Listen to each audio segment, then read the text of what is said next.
وأهل بيته الطيبين الطاهرين المعصومين المنتخبين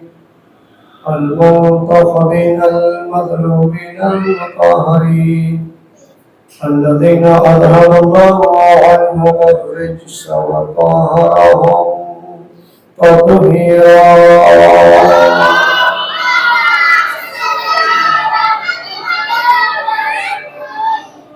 واللعنة دائمة على أعداء الدين أجمعين من يومنا هذا إلى قيام يوم الدين. أما بعد فقد قال الحكيم بسم الله الرحمن الرحيم قل هل يستوي الذين يعلمون والذين لا يعلمون. صلى الله عليه وسلم.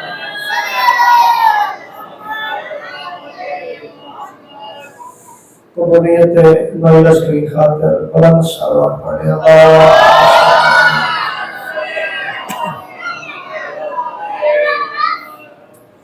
دعا ہے خدا متعال بانیان کے اس خلوص ذکر پاک کے اہتمام کو قبول و منظور فرمائے. مالک کائنات ان کے توفیقات خیر میں اضافہ فرمائے. خداوند کریم اس ذکر کے وسیلے سے وسیم بھائی کے نانا جان اور نانی جان کے پروردگار درجات بلند فرمائے، اور بھی اتنے ان کے جتنے خاندان کے مرحومین و مرحومات مالک سب کو جوار قائمہ میں جگہ نصیب فرمائے. پروردگار اس ذکر کے صدقے میں ان کی دعاؤں کو قبول فرمائے.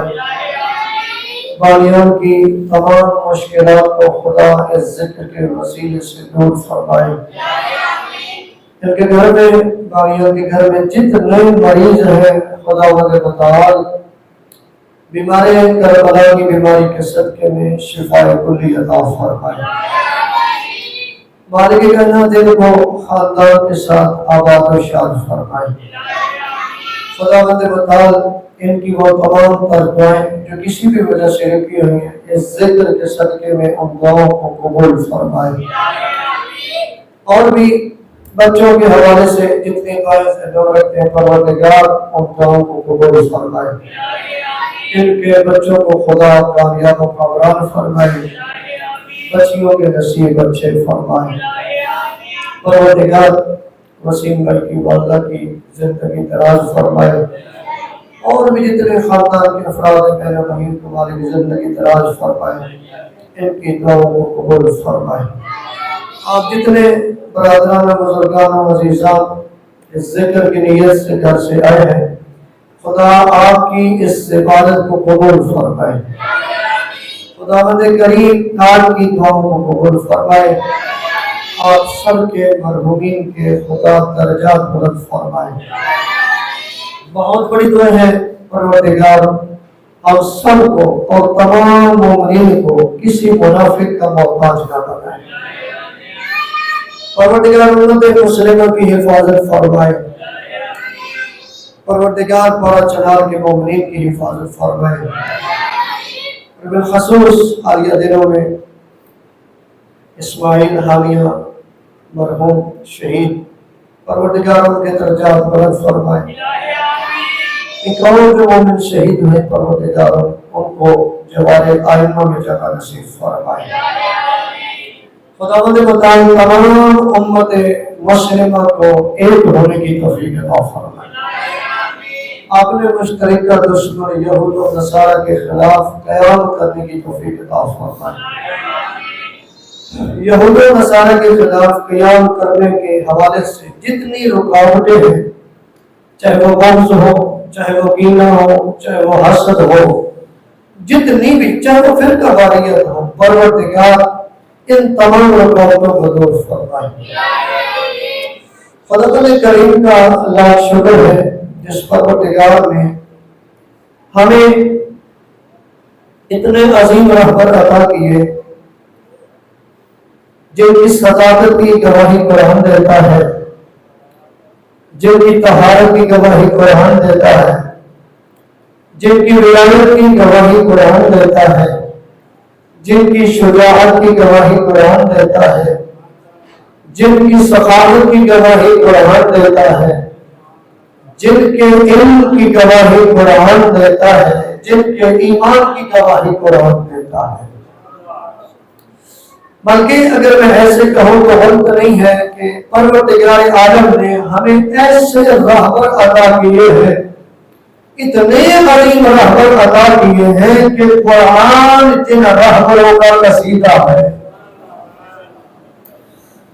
یہ وہ عظیم رہبر ہے کہ اکثر اوقات یہ کام پہلے کرتے ہیں، قرآن کی آیت بعد میں نازل ہوتے ہیں۔ یہ اتنے عظیم رہبر ہے، کبھی قرآن کی آیت نازل ہوتی ہے تو یہ کر کے دکھاتے ہیں۔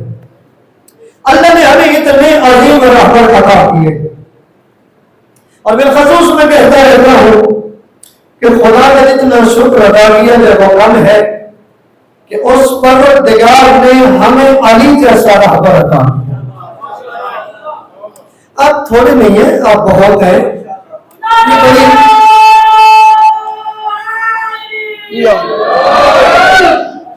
آپ کافی ہیں، کیونکہ جس جگہ پہ آپ تشریف فرمائے ہیں یہ جگہ عام نہیں ہے، اور جو ذکر سن رہے ہیں وہ ذکر بھی عام نہیں ہے، یہ ذکر بندوں کا محتاج نہیں ہے، بندے اس ذکر کے محتاج ہیں۔ اور جس جگہ پہ آپ بیٹھے ہیں یہ جگہ بھی عام نہیں ہے۔ تفسیر میزان لکھنے والے مفسر محمد آئے والا محمد حسین طباطبائی، وہ ایک جگہ پہ مجلس تھی، وہاں پہ گئے۔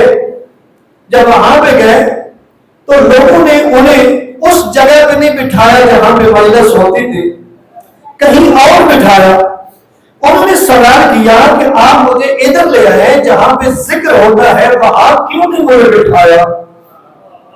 مجھے اس جگہ پہ کیوں نہیں بٹھایا؟ انہوں نے کہا کہ وہ جگہ ذرا خستہ حال ہو چکی ہے، اور وہ جگہ آپ کے شایان شان میں تھی۔ تو کتنا پیارا جملہ مفسر قرآن نے، عظیم مفسر قرآن نے بیان کیا۔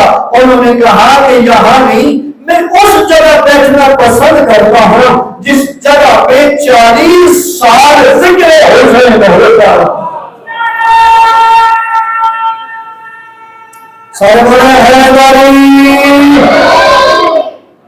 میں اس جگہ بیٹھنا پسند کرتا ہوں جہاں پہ 40 سال ذکر قرآن ہوتا ہے، ذکر حسین ہوتا ہے۔ غور ہے سر سے بات کی، یعنی مفسر قرآن، عظیم مفسر قرآن، بہت بڑا نام ہے۔ انہوں نے ان جملوں سے یہ ہمیں سبق دیا کہ جس جگہ ذکر حسین ہوتا ہے اس جگہ کو معمولی نہ سمجھنا، کیونکہ یہ جگہ عام نہیں ہے، یہ وہ جگہ ہے جس پہ صرف آپ نہیں آتے، اللہ کے فرشتے آتے ہیں۔ یہاں میں کون آتے ہیں جی؟ اللہ کے فرشتے آتے ہیں، اور جو فرشتے آتے ہیں جب واپس جاتے ہیں تو اللہ کی وہ مخلوق جو آئی نہیں ہوتی وہ دیکھتے ہیں، وہ کہتے ہیں کہ آج آپ کہاں گئے ہوئے تھے، کیونکہ آپ کے بدنوں سے بڑی عجیب خوشبو آ رہی ہے۔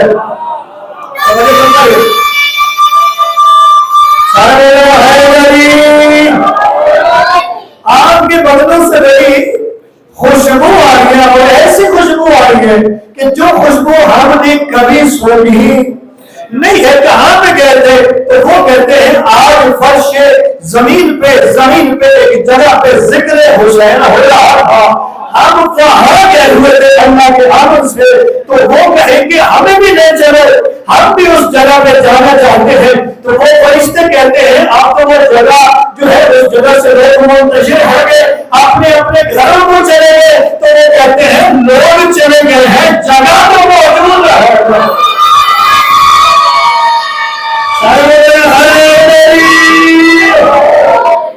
اللہ آپ کو سلامت رکھے۔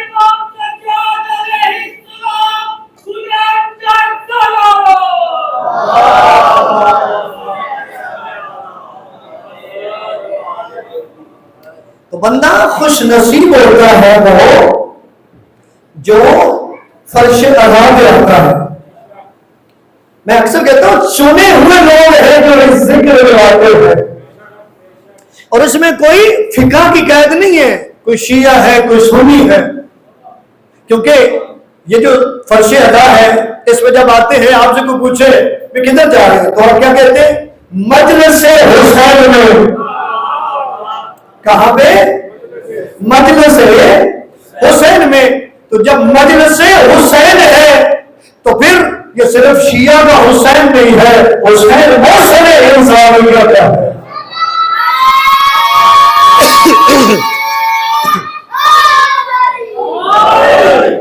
میں اپنے موضوع پہ آنے سے پہلے ایک جملہ اور کہتا جاؤں تاکہ آپ کو اس فرش ادا کا مزید پتہ چل جائے، تاکہ آپ کو یہ بھی پتہ چل جائے، کیونکہ یہ جگہ ایک نعمت ہے، یہ ممبر آپ کے لیے نعمت ہے، یہ فرش ادا آپ کے لیے کیا ہے؟ نعمت ہے۔ 90% جو علوم ہے آپ کے پاس، یہ آپ کے لیے حساس بشاس چہرے مجھے بتا رہے ہیں کہ جو میں نے کہا ہے یقیناً ایسا ہی ہے۔ ایسا کیا ایک اہل سنت دانشور انہوں نے ایک تحریر لکھی ہے، تجزیہ کیا ہے۔ تحریر کیا ہے؟ وہ کہتے ہیں کہ ایک دن میں نے سوچا کہ میں لاہور میں نکلتا ہوں جہاں پہ مجلسیں ہو رہی ہے، میں کوشش کرتا ہوں جتنی جگہوں میں جا سکتا ہوں جا کے دیکھوں تو صحیح مجلس میں ہوگا کیا ہے۔ میں اہمیت بتا رہا ہوں کہ یہ جو مجلس جس پہ آپ آتے ہیں اس کی اہمیت کیا ہے اور آپ کو ملنا کیا چاہیے اور آپ لیتے کیا ہے۔ وہ اہل سنت دانشور کہتا ہے میں نکل پڑا، جہاں جہاں پہ بھی لاہور میں مجالس میں جا سکتا تھا میں گیا۔ وہ کہتا ہے میری حیرانی کی انتہا نہ رہی، کسی جگہ پہ میں گیا تو آخری دن توحید کے موضوع پہ بات کر رہا ہے۔ متوجہ رہیے گا بھائی، متوجہ رہیے گا بیٹا، آپ نے بات سنی۔ کسی جگہ پہ میں گیا تو وہاں پہ آخری دن توحید کے بارے میں بات کر رہا تھا، کسی جگہ پہ میں گیا تو آخری دن نبوت کے بارے میں بات کر رہا تھا، کسی جگہ پہ میں گیا تو آخری دن امامت پہ بات کر رہا تھا اور اس نے بات کی۔ کسی جگہ پہ میں گیا اخلاقیات پہ بات ہو رہی تھی، کسی جگہ پہ بات قرآن کی اہمیت پہ ہو رہی تھی، کسی جگہ پہ فقہی مسائل بیان ہو رہے تھے، کسی جگہ پہ اسلامی تاریخ بیان ہو رہی تھی، کسی جگہ پہ مکتب کے مضامین، مکتب کے واقعات بیان کیے جا رہے تھے۔ وہ کہتا ہے کہ جب مختلف مقامات پر جا کے یہ میں نے مختلف موضوعات میں بات سنی تو مجھے پتا چلا، میں نے کہا کہ شیعہ کتنے خوش قسمت ہے، ایک مجلس کے ذریعے انہیں کتنا علم مل رہا ہے۔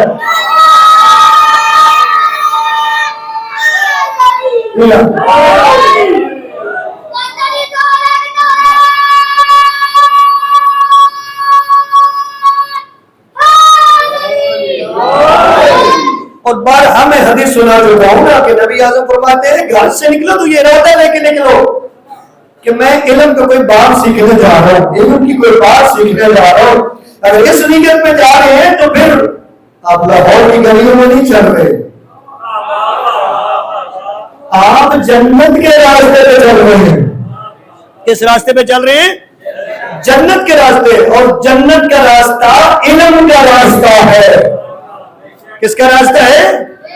میں نے جو آیت تلاوت کی ہے خدا سورہ زمر کی آیت نمبر 2 میں فرما رہے ہیں قل هل يستوي الذين يعلمون والذين لا يعلمون، پروردگار تمہارے کہہ دو کیا وہ لوگ جو جانتے ہیں اور جو نہیں جانتے برابر ہیں؟ جو جانتے ہیں اور جو نہیں جانتے وہ برابر ہیں۔ یعنی خداوند متعال ہمارے زمینوں کو جھنجھوڑ رہا ہے کہ جب میں نے برابر بنائے نہیں ہو،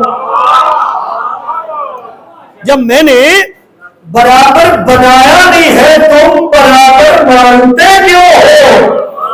یعنی اللہ نے قرآن میں بتایا جن کے پاس علم ہے وہ افضل ہے اور جن کے پاس علم نہیں ہے وہ مفضول ہے۔ جنہوں نے میرا عشرہ سنا، عشرے میں میرا موضوع تھا افضلیت اہل بیت۔ ماشاءاللہ میں آپ کے زبان سے یہ جملہ نکلا ہے تو میں خوش ہو گیا ہوں کہ واقعی آپ نے عشرہ سنا بھی ہے اور یاد بھی، کیونکہ آنے اس لیے چاہیے کہ جن کو ہم مانتے ہیں، ہمارا تو ایمان ہے بعد از نبی اس کائنات میں علی سے لے کر مہدی تک کسی کو بھی اللہ نے ایسا بنایا ہی نہیں ہے. سارے بولے ذرا ہے اللہ اکبر یا رسول یا زندہ زندہ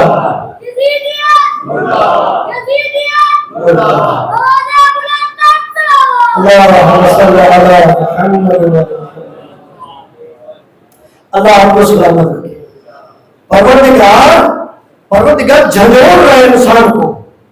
کیا کر رہا ہے جی؟ انسان کو کیا کر رہا ہے جی؟ سارے بولیے جی. جھنجھوڑ رہا ہے یہاں سے، کیونکہ یہاں سے جھنجھوڑا جاتا ہے نا. اور قرآن میں فرما رہے ہیں کہ جب میں نے یہ دونوں برابر بنائے نہیں تو مانتے کیوں ہو؟ یعنی جن کے پاس علم ہے، ادھر دیکھیے گا جی، جن کے پاس علم ہے وہ افضل ہے. وہ کون ہے؟ ایک درود پڑھ لے تاکہ آپ متوجہ ہو جائے. اللہم صلی علی محمد و آل محمد. کوشش کرے بلند آواز سے صلوات پڑھیے گا. اللہم صلی علی.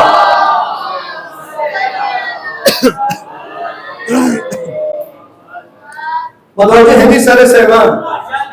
بس آپ کی توجہ ہونی چاہیے. جا کے چند گزارشات ہیں وہ اب تک میں پہنچا پاؤں اور جو اصل مجلس کا مقصد ہے وہ پورا ہو جائے.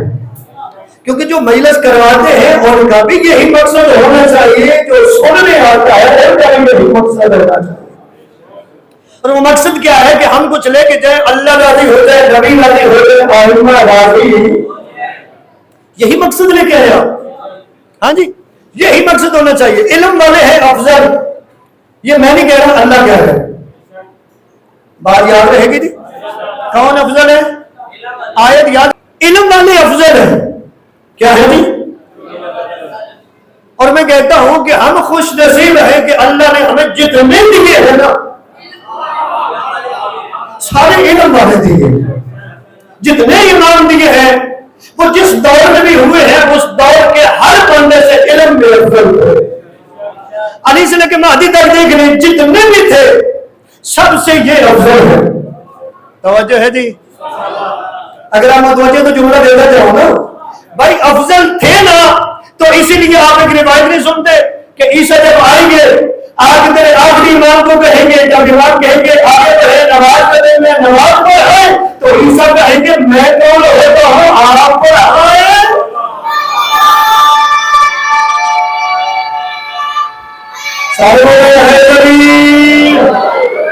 اور جو آگے کھڑا ہوتا ہے وہ علم والا ہوتا ہے. آگے آپ کام کھڑا ہو سکتا ہے علم والا. تو عیسیٰ کیا فرمائیں گے؟ آپ کے ہوتے ہوئے میں کیسے نماز پڑھاؤں؟ توجہ ہے جی؟ علم بھی افضل ہے. اللہ نے جتنے ہمیں انعام دیے. اچھا بعض لوگ کہتے ہیں کہ یہ علی والے علی کا مقام بڑھا دیتے ہیں. کیا کرتے ہیں؟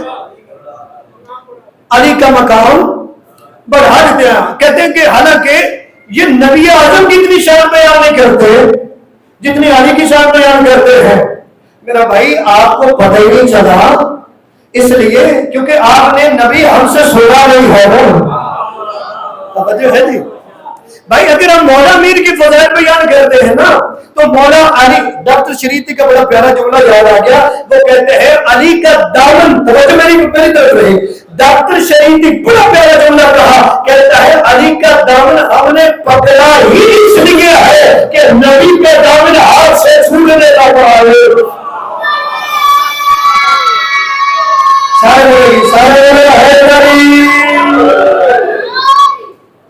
کہ نبی کا دامن ہمارے ہاتھ سے چھوٹنے نہ پائے. چلو آپ کے چہرے دیکھ رہا ہوں. ڈاکٹر شریعتی کا ایک اور جملہ میں پڑھتا جاؤں سناتا جاؤں. ڈاکٹر شریعتی کہتا ہے اے علی والا تیرا مقدر اللہ نے ایک علی بنایا تھا وہ بھی تیرے حصے میں آ گیا. اللہ نے ایک علی بنایا وہ بھی تمہارے حصے میں آ گیا. تو بھائی اللہ نے مقام اتنا بنایا ہے لیکن ہم یہ بھی بیان کرتے ہیں علی کی زبانی انا عبد من عبید محمد، علی فرماتے ہیں کہ میں محمد کے غلاموں میں سے ایک غلام ہوں۔ غلام بننا مقصد نہیں تھا، یہ بتانا تھا جس کا غلام علی جیسا ہو وہ سردار جیسا ہو۔ جی علم پہ بات ہو رہی ہے، علم والے ہیں افضل، اور یہ یاد رکھیے علم بڑا ضروری ہے، علم معرفت ہے، علم عظمت ہے، علم شرافت ہے، علم حیات، علم زندگی ہے۔ حدیث سنا رہے ہو، علم زندگی ہے۔ اس سے کیا مطلب ہے؟ اس کا کیا مطلب ہے؟ علم زندگی ہے۔ اس زندگی کا مطلب یہ ہے کہ جس کے پاس علم نہیں ہے، جو علم سے دور ہے، وہ زندہ لاش ہے۔ وہ کون ہے؟ وہ زندہ لاش ہے۔ اور کسی شاعر نے بڑا پیارا لکھا، اس نے کہا سانسوں کے سلسلے کو نہ تو زندگی کا نام۔ توجہ رکھنا، توجہ رکھنا۔ کسی شہر میں کیا کمال دو لائنیں لکھ دی، وہ کہتا ہے سانسوں کے سلسلے کو نہ تو زندگی کا نام۔ میرے دل چاہ رہا تھا پھر اس لائن کو بڑھو۔ علم پہ بات ہو رہی تھی، اب مزید بڑھنے سے آگے میں ایک سوال آپ پہ کرنا چاہوں گا۔ یہ تو میں نے بتا دیا ہمارا یہ فخر ہے، ہماری یہ خوش قسمتی ہے کہ اللہ نے ہمیں جتنے امام دیے وہ سارے عالم ہیں، ایسے ہی ہے نا؟ کوئی باب مدینہ العلم ہے، ہاں جی، کوئی باقر العلوم ہے، کوئی عالم آل محمد ہے۔ یہ اللہ نے ہمیں امام دیے، ہمارا فخر ہے کہ اللہ نے ہمیں عالم امام دیے۔ سوال آپ پہ یہ کرنا چاہتا ہوں، تھوڑا سا اگر ٹائم دے دیتے تو ادھر بیٹھتے۔ متوجہ جی،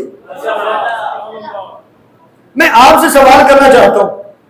سوال یہ ہے، مجھے یہ بتائیں کہ آپ کے پاس مولا علی علیہ السلام کے خلیفہ بلا فصل ہونے کی، امام ہونے کی، خلیفہ ہونے کی سب سے بڑی دلیل کیا ہے؟ من کنت مولا ایک سائڈ پہ اپنی جگہ پہ، آیت قدیم اپنی جگہ پہ، میدان غدیر اپنی جگہ پہ، لیکن سب سے بڑی دلیل کیا ہے اس سے ہٹ کے؟ وہ دلیل یہ ہے کہ بعد از پیغمبر علی جیسا عالم کوئی نہیں ہے۔ علی جیسا عالم، اور یہ یاد رکھیے گا، بڑے بڑے دانشور، بڑے بڑے مفکر، انہوں نے اگر مذہب اہل بیت قبول کیا ہے نا، اس کی وجہ کثرت کے ساتھ یہی ہے۔ توجہ ہے جی؟ کثرت کے ساتھ یہی وجہ ہے۔ ایک بہت بڑا نام ہے، ویسے تو بہت بڑے نام گنوا سکتا ہوں، ایک بہت بڑا نام ہے خلیل نحوی۔ کیا نام ہے جی؟ یہ عرب زبان کے قانون جو ہے اس کو نحو کہتے ہیں۔ آپ نے سنا ہوگا فلاں بندہ بڑا عالم ہے، بڑی صرف نحو جانتا ہے۔ توجہ ہے جی؟ علم صرف بھی ایک علم ہے عربی زبان کا، اور دوسرا علم ہے علم نحو۔ کیا نام ہے؟ ایک درود پڑھ لیں جی۔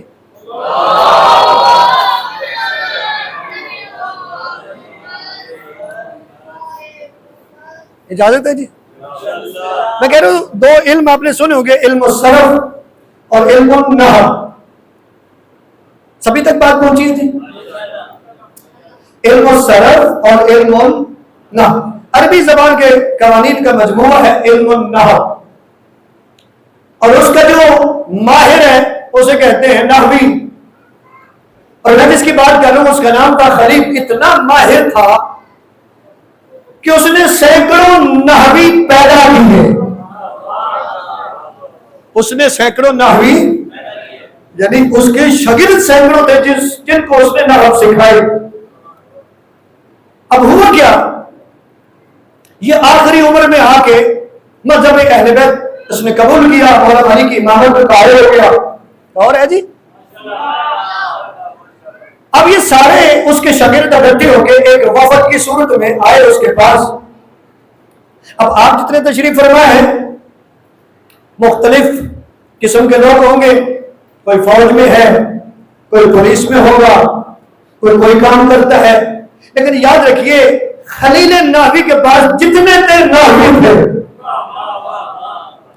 وہ کیا تھے؟ سارے کے سارے نحو کے ماسٹر تھے، ماہر تھے۔ انہوں نے آگے سوال کیا، استاد جی یہ کیا کیا؟ توجہ ہے جی، بہت بڑی دلیل دے رہا ہوں، استاد جی یہ کیا کیا؟ کہا کیا ہوا؟ کہا آخری عمر میں علی کی امامت کے قائل ہو گئے، علی کی خلافت کے قائل ہو گئے، یہ کیا کر دیا؟ خلیل نحوی کو پتا تھا سامنے کون ہے، اور ظاہر ہے جیسے لوگ تھے ایسا ہی جواب دینا تھا۔ کہا علی کی امامت کے قائل ہونے کی میرے پاس دو دلیلیں ہیں، ان کا جواب آپ نے دے، میں واپس آ جاتا ہوں۔ اس کا جواب آپ دے دیں، میں واپس آ جاتا ہوں۔ اب ظاہر ہے وہ پریشان ہوئے ہوں گے بھی کون سی دلیل ہے ہمارے استاد کے پاس جس نے خلیل نحوی کو بدل دیا، علی کی امامت کا قائل ہو گیا، علی کو خلیفہ بلا فصل مان لیا۔ اب وہ حیران ہے۔ خلیل نحوی نے دو سوال کیے، دو دلیلیں، توجہ فرمانا جی، بات پہنچ رہی ہے سبھی تک؟ یہ ہوتا رہے گا، میری آواز آپ تک پہنچ رہی ہے؟ دو دلیلیں ہیں، ان کا جواب دے دیں، میں واپس آ جاتا ہوں۔ غور ہے جی؟ پہلی دلیل، خلیل نحوی کہتا ہے کہ میں نے مولا علی کی 63 سالہ زندگی کا مطالعہ کیا۔ اچھا یقین کریں دکھ لگے گا اگر یہ دلیل آپ کو سمجھ آئی تو اپنا بولے، کیونکہ دلیل اتنی پاورفل ہے۔ وہ کہتا ہے، خلیل نحوی کہتا ہے اپنے شاگردوں کو جو سینکڑوں شاگرد ہیں، آگے کہتا ہے کہ پہلی دلیل یہ ہے کہ میں نے مولا علی کی 63 سالہ زندگی کو پڑھا ہے۔ کتنی زندگی کو؟ 63 سالہ زندگی کو پڑھا ہے۔ میں نے 63 سالہ زندگی مولا علی کی پڑھی ہے، اور میں نے پڑھا ہے کہ مولا علی کے پاس کبھی یہودی سوال لے کے آئے، کبھی نصرانی سوال لے کے آئے، کبھی زرتشتی سوال لے کے آئے، کبھی اپنے سوال لے کے آئے، کبھی بیگانے سوال لے کے آئے، کبھی جاننے والے سوال لے کے آئے، کبھی دشمن سوال لے کے آئے۔ میں نے ایک دفعہ بھی 63 سالہ زندگی میں ایک روایت بھی ایسے نہیں پڑھی کہ علی نے کہا ہو تھوڑی دیر مہلت دے دیں۔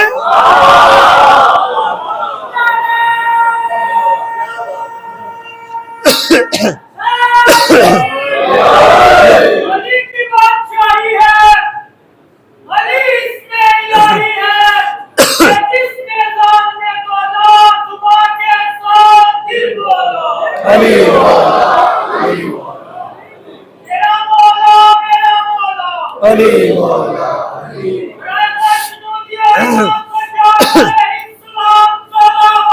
اللہم صلی اللہ علیہ وسلم۔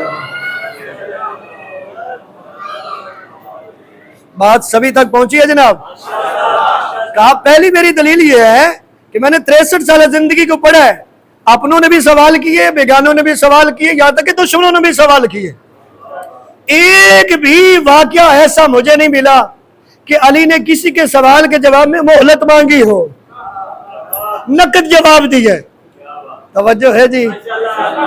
اب دوسری دلیل اس سے بھی پاورفل ہے، آپ کی توجہ ہوگی تو انشاءاللہ آپ ہی لطف لیں گے، کیونکہ دلیل کسی عام کی نہیں، خلیل نحوی کی ہے۔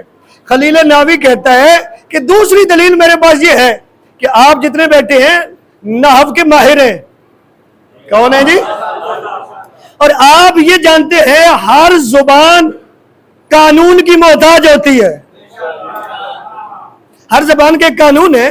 مثلا جتنے میرے جوان برادران بیٹھے، اگر وہ انگلش سیکھتے ہیں نا، انگلش، تو انگلش کے بولنے کا بھی ایک قانون ہے۔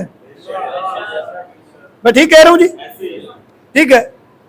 یہاں تک کہ میتھ سکھا رہے ہیں، سکھانے والا کوئی قانون بتائے گا، ایسے ہی ہے۔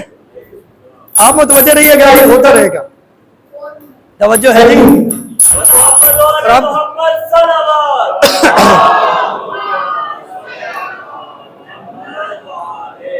اور آپ کو پریشان ہونے کی ضرورت بھی نہیں ہے، بلکہ اس سے تجربہ کرنا چاہیے کہ بندوں کی بنائی ہوئی بجلی بھی کام نہیں آتی۔ دوسری دلیل یہ ہے علی کی امامت کے قائل ہونے کی کہ قانون جو ہے، ہر زبان جو ہے قانون کی محتاج ہے۔ کیا ہے جی؟ قانون کی محتاج ہے ہر زبان، لیکن میں نے دیکھا ہے علی جو ہے وہ قانون کا محتاج نہیں ہے، بلکہ قانون علی کے کلام کا، یعنی علی محتاج نہیں ہے، قانون محتاج ہے۔ بالکل ایسے ہی جیسے نبی نے فرمایا الحق مع علی و علی مع الحق، فرمایا حق علی کے ساتھ ہے، علی حق کے ساتھ ہے، میرا اللہ حق کو ادھر موڑ دے جدھر علی مڑے۔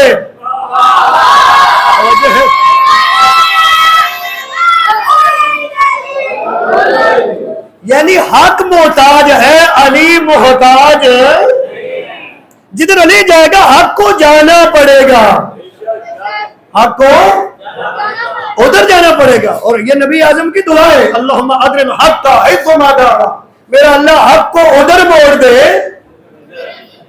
جدھر علی ہے۔ تو ہر زبان قانون کی محتاج ہے، کیا ہے جی؟ علی کا کلام قانون کا محتاج نہیں ہے۔ اور کہتا ہے ان دونوں باتوں سے پتہ چلتا ہے اس اللہ کی کائنات میں بعد از پیغمبر علی جتنا علم کسی کے پاس نہیں ہے۔ جب بڑا عالم علی ہے تو پھر جانشین پیغمبر بھی علی ہے۔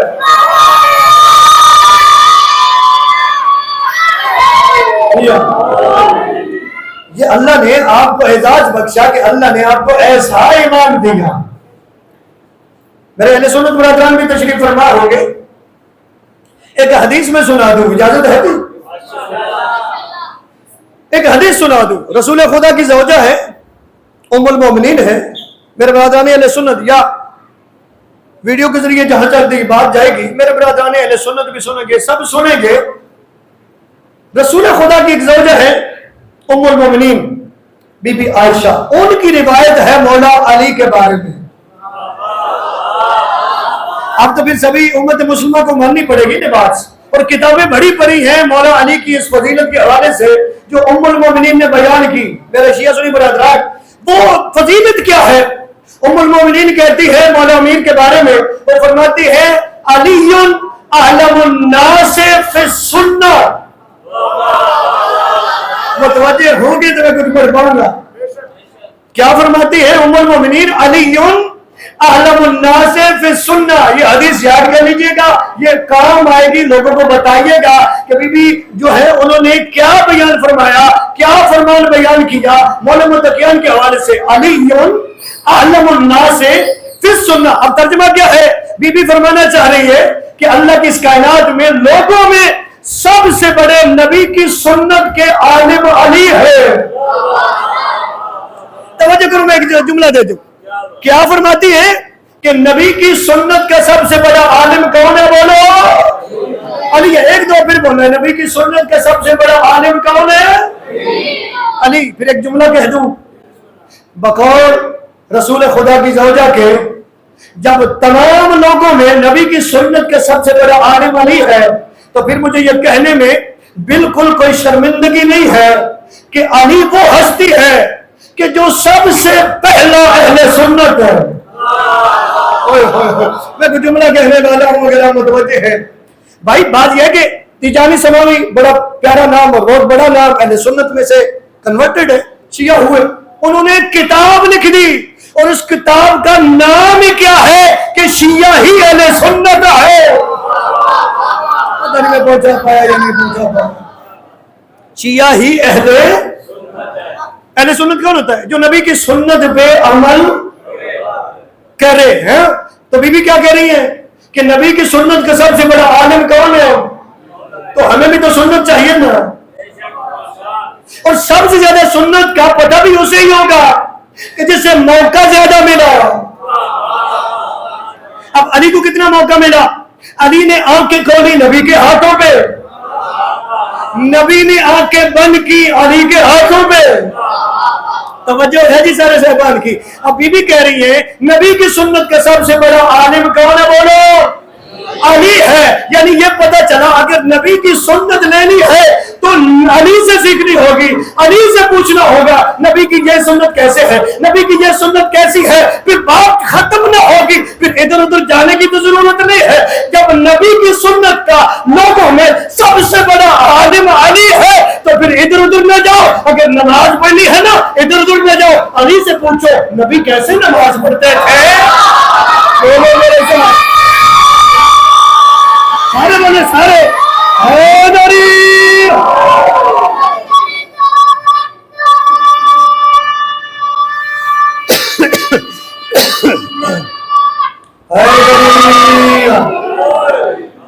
نماز مولا نماز پڑھنی ہے بتائیں, کیونکہ آپ سنت کے سب سے بڑے عالم ہیں, بتائیں نماز کیسے پڑھنی ہے. مولا روزہ ٹائم نہیں پتہ چل رہا, افطاری کا کیا ٹائم ہے, توجہ کریں توجہ کریں. سحری کا کیا ٹائم, مولا بتائیں, آپ سنت کے بڑے عالم ہیں, مولا آپ بتائیں نا حج کیسے کرنا ہے. توجہ ہے جی. مولا بتائیں زکوٰۃ کن پہ واجب ہے, مولا بتائیں نا. بھائی یہی تو بات تھی نا کہ نبی کی سنت کے سب سے بڑے عالم علی تھے, اسی لیے بڑے ہی عرصے کے بعد, اب بات پہنچنا آپ نے, بڑے ہی عرصے کے بعد ایک جگہ پہ مولا متقیان نے نماز پڑھائی. جو ہی نماز سے فارغ ہوئے لوگ آگے بڑھے اور آگے بڑھ کے کہتے ہیں آج بڑے عرصے کے بعد اس شخص نے ہمیں وہ نماز پڑھائی ہے جو ہم نبی کے پیچھے ہوتا.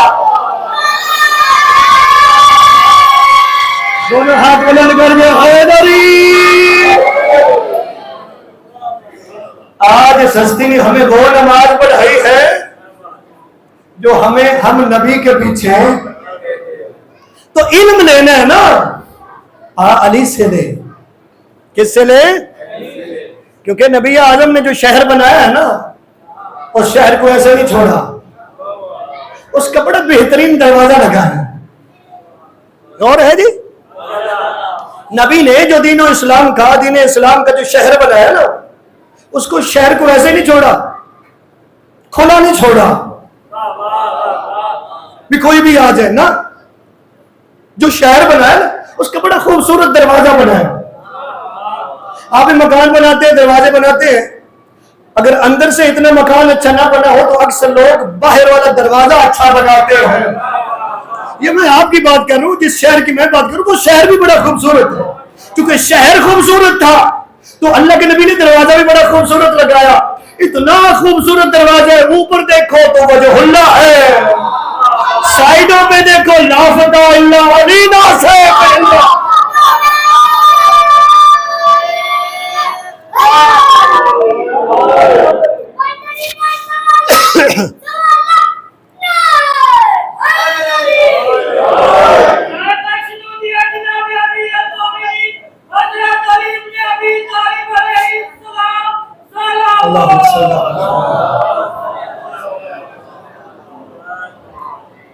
اور نبی فرماتے ہیں دروازہ یہ ہے, اور نبی فرماتے ہیں جھوٹا ہے وہ شخص جو کہتا ہے کہ میں دروازے کے بغیر شہر میں آ جاؤں گا.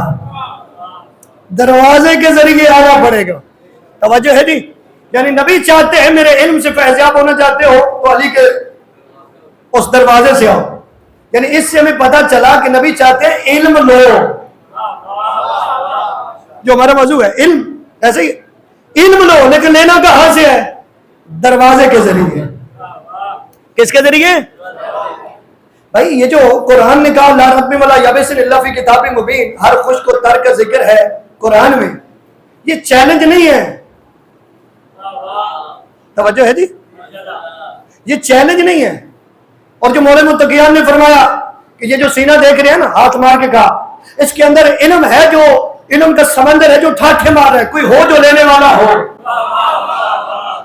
یہ جو فرمایا سلونی قبل ان تفقدونی, پوچھو مجھ سے سوال اس سے پہلے کہ میں رخصت ہو جاؤں.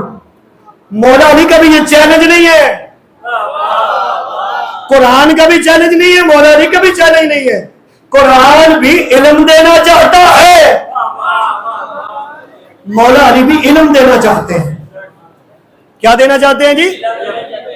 سارے بولے کیا دینا چاہتے ہیں. اور علم کیا ہے؟ زندگی. علم کیا ہے؟ اور تمام دنیا کا شر جو ہے وہ کیا ہے؟ جہالت. اور ظاہر جہالت تب بھی آئے گی جب علم سے دور ہوں گے. اور میں نے ابتدا میں کہا کہ یہ ممبر آپ کو ملا, یہ نعمت ہے کہ یہاں سے علم جا رہے ہیں. کیا جا رہا ہے جی؟ 1400 سال سے یہاں سے علم جا رہا ہے. کوشش بڑی ہوئی کہ اس ذکر کو ختم کیا جائے، یہ ممبر نہ لگے، لیکن اس کی بقا ہی اسی میں ہے. اس سے جہاں بھی جب بھی بیان ہوا قرآن یا وارثان قرآن کا ذکر، یہاں سے جب کوئی نااہل آ جاتا ہے تو وہ غلط بات بھی کرتا ہے. توجہ کیجئے گا، میں جملہ دے دوں. یہاں پہ اگر کوئی نااہل آ جائے تو وہ غلط بات بھی کرتا ہے. اور ویسے بھی اگر کسی نااہل کو اس جگہ پہ بٹھا دیا جائے جس کے وہ اہل نہیں تھا، تو ظاہر شرمندگی تو ہوگی نا. پھر مسائل تو بنے گے. ہم تو 1400 سال سے یہی کہہ رہے ہیں، 1400 سال سے یہی کہہ رہے ہیں. نبی کے بعد ہم نے مانا کسے ہے؟ جو علم میں افضل تھا. اچھا وہ کلیہ آج بھی اپلائی ہونا چاہیے؟ توجہ نہیں کر رہے. اسی کلیوں کو فالو کرنا چاہیے نا کہ آج بھی جو قابل ہے وہ آنا چاہیے، کیونکہ جو قابل ہے وہ آئے گا تو وہ کچھ دے گا، جو قابل نہیں ہے وہ بیڑا غرق کر کے چلا جائے گا. لیکن پھر بھی اس ممبر کی برکت یہ ہے اگر کوئی غلط بول کے جاتا ہے اسی ممبر سے اس کا جواب بھی آتا ہے. توجہ ہے جی. ایک جملہ اب تک پہنچا دوں بھی، انہی ممبروں سے توحید کے خلاف بات ہوتی ہے لیکن اسی ممبر سے اصل توحید بچائی جاتی ہے. ایسے ہی ہے. مثلا میں مختصر کروں اور میں یہ بات کرنے سے پہلے افسوس بھی کروں گا کہ ایسا ہونا نہیں چاہیے، کیونکہ ہمیں تو چھٹے امام نے یہ کلیہ بتا دیا کہ یہ نہ دیکھو کون پڑھ رہا ہے، یہ دیکھو کیا پڑھ رہا ہے. یہ کتنا بڑا کلیہ ہے کہ یہ نہ دیکھو کون پڑھ رہا ہے، یہ دیکھو. اکثر ہم میں سے اکثر لوگ اس چیز کو بھول جاتے ہیں. نعرے آپ نے بڑے لگا لیے. اب 2 جملے سن. وہ کہتا ہے شیعت کی وجہ سے لوگ شیعہ ہو رہے ہیں. کیا جی؟ شیعت کی وجہ سے لوگ شیعہ ہو رہے ہیں، شیعوں کی وجہ سے لوگ نفرت کر رہے ہیں. اچھا وہ کون سے شیعہ جن کی وجہ سے نفرت ہو رہی ہے؟ یہی چیز. جب دوسرا سنے گا اس نے تو کہنا ہے ذوالجناح کا بڑا مقام ہوگا، لیکن جنس تو گھوڑا ہے. انہوں نے کیا بنا دیا؟ عیسیٰ نبی، اتنا بڑا نام، پیچھے جتنے نبی ہیں اگر عیسیٰ موجود ہو تو عیسیٰ آگے کھڑے ہوں گے، وہ پیچھے نہ کھڑے ہو کے نماز پڑھیں گے. اتنا بڑا مقام ہے. صرف یہ نہیں، آپ نے یہ بھی سنا ہوگا کہ جناب عباس فرات پہ آئے، کہا پانی پی گھوڑے کو. اب یہ ہمارے ممبروں سے بیان ہو رہا ہے. کہا گھوڑے کو پانی پی، تو اشعل نے کہا کہ میں نبیوں کی طرح ترک اولا نہیں کرنا چاہتا. اب سن لیں، اب ترک اولا کس نے کیا تھا؟ جناب آدم نے. یعنی اس کا مطلب ہے کہ جناب عباس کا گھوڑا اشعل آدم سے بڑھ گیا. یہ شیعت ہے شاہ صاحب. یہ آج ہمارا حال ہے. ہمارا فخر کیا ہے کہ ہمارے امام عالم ہیں.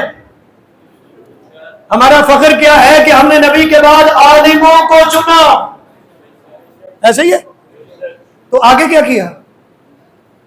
ہمیں سے کثرت میں اچھا آپ تو علم والے لوگ ہیں، یعنی ہمارا حق بنتا ہے نا کہ ہم جو بھی سنیں. جب چھٹے امام نے کہا یہ نہ دیکھو کون پڑھ رہا ہے، یہ دیکھو کیا پڑھ رہے، تو ہم جب یہ سنیں گے یہ ذہن میں ہوگا کہ کیا پڑھ رہا ہے، تو وہاں نعرہ لگے گا کہ افسوس ہوگا. ہمارے تو ائمہ نے ساری زندگی علم دیا. کیا دیا؟ چھٹے امام جہاں درس دیتے تھے پیچھے لکھا ہوا تھا کہ یتیم وہ نہیں کہ جس کے ماں باپ نہیں ہیں. کیا فرمایا؟ پیچھے کیا لکھا ہوا تھا جہاں درس دیتے تھے کہ یتیم وہ نہیں ہے کہ جس کے ماں باپ نہیں ہے. اور لکھا ہوا تھا یتیم وہ ہے جس کے پاس علم نہیں ہے.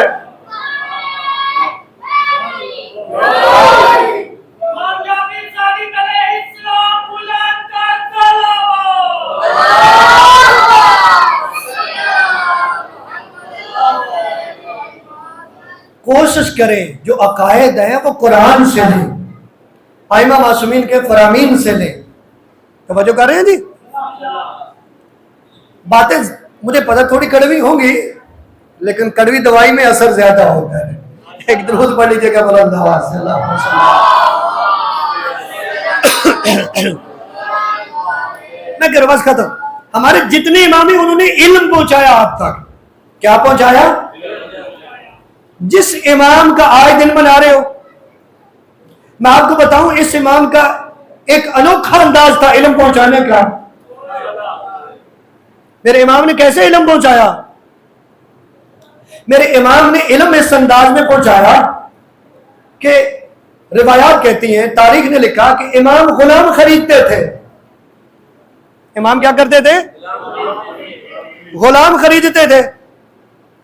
بعض وقت کیا ہوتا تھا، سال کے اول میں خرید لے، کبھی وسط میں خرید لیے، لیکن جو ہی ماہ رمضان آتا، ماہ رمضان کی آخری رات میں وہ غلام آزاد کر دیتے. جو سستی کا تابوت آئے گا جو 35 سال خوب روتے رہے، اور رونے میں بخل نہ کیجیے گا. آپ جتنا بھی روئیں گے آپ حق ادا نہیں کر سکتے. امام حسین کو رونے کا حق ادا کیا ہے سید سجاد نے. آپ جتنا بھی روئیں گے، ہمارے آبا و اجداد روئے، ہمارے بچے روئیں گے، پردے کے اندر ہماری مائیں بہنیں بیٹیاں روتی ہیں، جتنا بھی روتی ہیں نا، جتنا بھی دکھ آیا آپ روئیں گے تو پانی روئیں گے. جس ہستی کا آئے تابوت آئے گا نا، یہ 35 سال رویا ہے تو خون روتے رہے.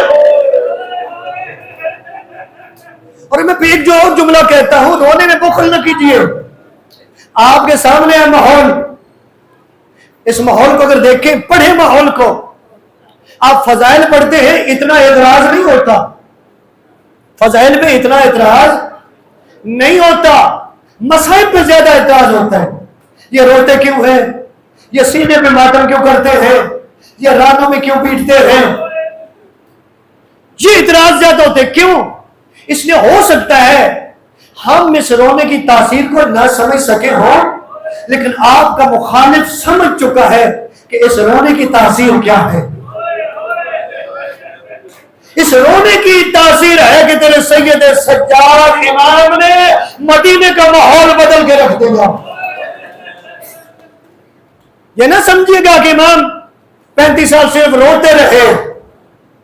علماء نے لکھا جب امام روتے تھے لوگ اکٹھے ہوتے تھے.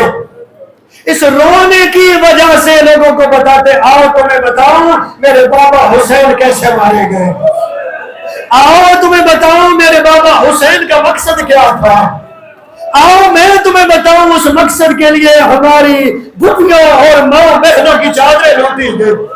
اجرکم اللہ، اجرکم اللہ. فضائل میں سن رہے تھے نا اس فرش عزا کی اہمیت. عزاداروں، یہ فرش عزا تیرے چوتھے امام بچھاتے تھے، فرش عزا بچھاتے تھے. زہری میرے امام کا مرید ہے، بیٹے کی شادی تھی، مولا میری خوش نصیبی ہے اگر آپ میرے بیٹے کی شادی میں شامل ہوتے. امام نے فرمایا زہری تجھے تو پتہ ہے جب سے میرا علی اکبر مارا گیا. جوان اولاد والے آج بخل لگی جی، آج 25 محرم ہے، سب سے بڑے عزادار کا ماتم ہے، اس کا ہی تابوت آئے گا. کہا زہری تجھے تو پتہ ہے جب سے میرا علی اکبر مارا گیا میں نے شادیوں پہ جانا چھوڑ دیا ہے. زہری کہتے ہیں مولا آپ کیسے ہمارے گھر آئیں گے؟ امام فرماتے ہیں جا اپنے گھر میں میرے مظلوم بابا کی مجلس کرواؤ. کہا میں بھی آؤں گا، میری پھوپھیاں بھی آئیں گے. اجرکم اللہ، اللہ تیرے آنسو قبول کریں. اس فرش عزا کی یہ اہمیت ہے کہ تیرے سید سجاد امام جس کے جگر پہ اتنے زخم تھے، اتنی مصیبتیں تھیں، کہیں علی اکبر کے جگر کا زخم، کہیں قاسم کے ٹکڑوں کا زخم، کہیں جناب عباس کے بازوؤں کا زخم، کہیں جناب علی اصغر کے تیر لگنے کا زخم، عزاداروں کہیں جناب حسین کے گلے پہ تیرے ضربے لگنے کا زخم، اور رونے والوں کہیں خیموں میں آگ لگنے کا زخم، کہیں زینب کی چادر لٹنے کا رکھو، اور رونے والوں کہیں کوفہ کے بازاروں میں جو ظلم کیا گیا، جو پتھر مارے گئے اس کا رکھو، کہیں شام کے بازاروں میں علی کی بیٹیوں کے بیٹھ کے چلنے کا رکھو۔ ہائے کرتے زندگی کا پتہ نہیں ہے، اللہ تیرے آنسو قبول کرے۔ 2 منٹ مجھے دے دے، اللہ تیرے آنسو قبول کرے۔ رونے والوں منہال نے کہا تھا مولا کب تک روئیں گے؟ امام فرماتے ہیں منہال تو نے انصاف نہیں کیا، قرآن پڑھا ہے والا پڑھا ہے، کہا قرآن میں حضرت یعقوب کا قصہ پڑھا ہے، کہا یعقوب کا ایک بیٹا تھا جس کا نام تھا یوسف، کہا مرا نہیں تھا، کھو گیا تھا، آنکھوں سے دور تھا۔ قرآن کہتا ہے حضرت یعقوب کی آنکھیں سفید ہو گئی تھی، کہا حضرت یعقوب اتنا روتے تھے نظر کچھ نہیں آتا تھا، کہا حضرت یعقوب کو بھی پتا تھا کہ میرا یوسف زندہ ہے لیکن آنکھوں سے دور تھا، آنکھوں کی بینائی ختم ہو گئی، کہا میرے کوئی نہیں، ارے کربلا کے میدان میں میرے 18 یوسف، ارے کربلا کی گرم ریت، اجرکم اللہ اجرکم اللہ۔ اللہ تیرے آنسو قبول کرے تو ہائے کر کے رو رہے، اجرکم اللہ اجرکم اللہ۔ منہال کہتے مولا شہادت تو آپ کا ورثہ ہے نا، مولا شہادت تو آپ کا ورثہ ہے۔ جب ورثہ کہا امام فرماتے ہیں منہال تم نے ٹھیک کہا، شہادت ہمارا ورثہ ہے، مجھے یہ بتا کیا ہماری عورتوں کا بازاروں میں جانا بھی؟ کہا علی اکبر کو سجاد تھوڑا روتا ہے، ارے زینب کی چادر، اجرکم اللہ اجرکم اللہ۔ اس غم کے سوا کوئی غم نہ دیکھے، عزادارو ساری زندگی زینب کی چادر کو روتے رہے، اجرکم اللہ۔ بڑے دکھ تھے تیرے امام کے جگر پہ، رونے والوں یہ دکھ کافی نہیں تھا، یہ مصائب کافی نہیں تھے جو میرے امام کے جگر پہ تھے، لیکن عزادارو ممبر کے تقدس کی قسم ہے کلمہ پڑھنے والوں کا دل نہیں بھرا۔ جملے دو سن لے، تابوت آئے گا جی بھر کے پرسہ دینا، اور جو بیمار ہے دعائیں مانگ لینا، جو جس کا تابوت آئے گا نا انہوں نے یہ بیمار امام کا تابوت ہے۔ کہتے ہیں نا جب امام سے پوچھا گیا مولا ہر بیماری کا علاج ہے، آپ کی بیماری کا علاج کوئی نہیں؟ کہا میری مرض کا نام غیرت ہے۔ پرسہ دیجئے گا امام کے صدقے میں دعا کیجئے گا۔ عزادارو کیسے سنو کہ بڑے دکھ ہے، بڑی مصیبتیں آئیں، لیکن پھر بھی کلمہ پڑھنے والوں کا دل نہیں بھرا۔ میرے امام کو زہر دی ہے، اور 2 جملے سن لیں، میرے امام کو زہر دی، زہر اتنی سخت تھی علماء کہتے ہیں امام کے جگر کے ٹکڑے کٹ کٹ کے باہر آنا شروع ہوئے، خون کی الٹیاں، رونے والا بیٹیاں رو رہی ہیں، میرے 5ویں امام باقر رو رہے ہیں، اب جو ابھی تک نہیں رو سکا رونے والا دعائیں بھی مانگنا، رو بھی لینا، جناب سیدہ کو راضی کرنا۔ رونے والوں جب شام کے قیدی امام کا آخری وقت آیا، میرے امام نے بیٹے کو بلایا، باقر بیٹا، دستار اتاری باقر کے سر میں رکھی، کہا باقر بیٹا میرے بعد امام تو ہے، کہا یہ میری اولاد تیرے حوالے، کہا مجھے غسل عام دینا، ارے مجھے کفن عام پہنانا، ارے مجھے میرے جنازہ عام پڑھنا۔ اور رونے والا بیٹیاں رو رہی ہیں، بیٹے رو رہے ہیں۔ اللہ تعالیٰ کیسے سنو گے؟ میرے امام نے اپنے بابا کو غسل دینا شروع کیا، اب میں سوچ رہا ہوں پتہ نہیں میں جملہ پڑھوں گا کیسے، مصائب کا یہ مومن یہ سید سنے گے کیسے؟